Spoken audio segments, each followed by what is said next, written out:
কই আমি সান্ডা খাই মুরগির আন্ডা ইচ্ছিরে লাগছে বহুত ঠান্ডা। সৌদি আরবে কফিলের যন্ত্রণায় 1971 সালে আমার দাদা পরদাদারা সৌদি ছেড়ে বাংলাদেশ এসে বসবাস শুরু করছিল। থ্যাংক ইউ দাদু।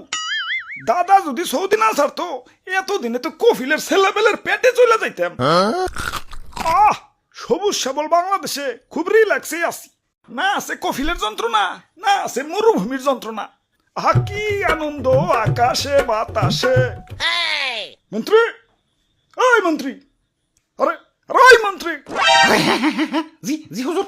সারাদিন টিকটক দেখ লইব, রাত সবার কাম করবো কেঠা? তোমার জেঠা। আরে হুজুর দেখেন না, নেট দুনিয়া তো পুরাই ঠান্ডাময়।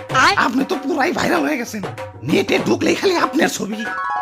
কি কো তাই নাকি? কিরে ফোন দিল কারা?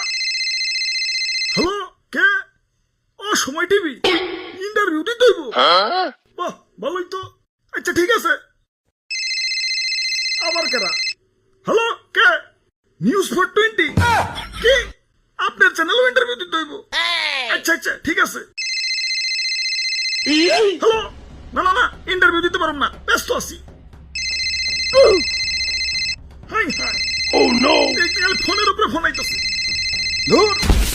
ভাইরাল হয়ে যন্ত্রণায় আছি, ফোনের পর ফোন। এই বাঙালি নিউজ রিপোর্টার কি খাইয়াতে কোনো কাম নাই। কেউ ভাইরাল হইলি হয়, ওরে নিয়ে নিউজ বানাইতে বানাইতে জগা খিচুড়ি বানাই দেয়। মানুষে পাত দিয়েও সারা পারে না, ওইটাও নিউজ হয়ে যায়। সবাই খালি নিউজ রিপোর্টাররা না, ইউটিউবাররাও। তাই ভাইরাল হয়ে ভালোই লাগতাছে।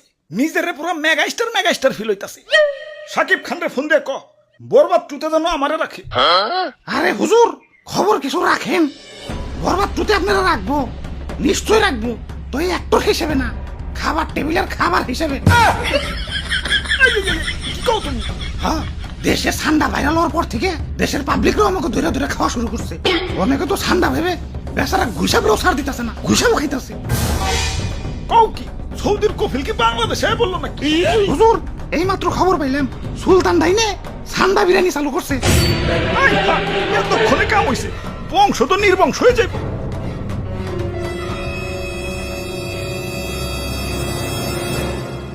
না অনেক হয়েছে, আর না, এর একটা ভিত করুনি লাগবো।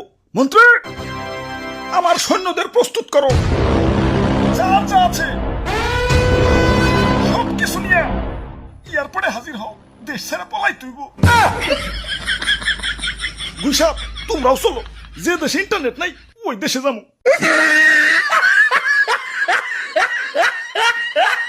দাদু ওয়েদারটা সুন্দর না, পিকনিক করবার মন চাইতেছে। ওরে বাপুরে, আমি এর মধ্যে নাই। ইয়া গতবার আমাদের দিয়ে মুরগি চুরি করাইছিলে, ইয়া ধরা পইরা কি দৌড়ানি ডাই না খাইছি। এই বুড়া বয়সে আমি আর দৌড়ানি খাইতে চাই না। আরে দাদু এত ব্যাকডেটেড হলে চলবো? মুরগি দিয়ে পিকনিক করার যুগ এখনো আছে নাকি? ফেসবুক চালাও না নাকি? বুঝছি ভাই, চাচা সান্ডা দিয়ে পিকনিক করবেন তো সেই মজা ভাই। কিন্তু সান্ডা পামু কোনে? সান্ডা তো মরুভূমিতে থাকে। এখন এই গরমে কি মরুভূমিতে যাবো নাকি? আর দাদু সান্ডা ধরতে আবার মরুভূমিতে যাওয়া লাগে নাকি? বাংলাদেশের জঙ্গলেই তো অভাব নাই। তাহলে তাহলে তাড়াতাড়ি চলেন ভাই, দেরি করুন যাবো না, আগে সান্ডা ধরে নিয়ে আসি। ইয়া কই, ইয়া দূর দূরান্ত তো কোনো সান্ডা দেখতাছি না। খারাপ, ওই দিকটা একটু দেখে আহি। ধুর, সান্ডার আন্ডাও তো খুঁজে পাইতেছি না। চলো দাদু পোল্ট্রি দিয়ে পিকনিক করি গে। আরে দাদু পাইছি ধরছি আলারে। আমি একা ধরে রাখবার পারতাছি না। দাদু তাড়াতাড়ি হো। ভাই শক্ত করে ধরেন, সাইরেন না ভাই, সাইরেন না। ওরে বাপুরে, টাইট করে ধরো। দাদু তাড়াতাড়ি হো। শরীর অনেক শক্তি, একা ধরে রাখবার পারতাছি না।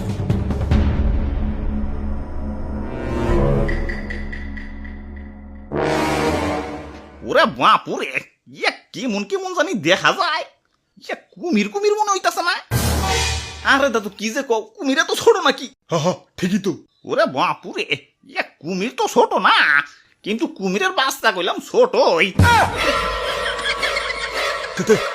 কাম হইছে, কুমিরের বাচ্চা যখন আছে আশেপাশে কুমিরের গার্জেনও আছে। বাবু গার্জেনটা কিছু করো না, ললিপপ কিনে দিন, আমি যাই। গার্জেন হার আগে এইটা বলি। ভাই গার্জেন হয়ে পড়ছে।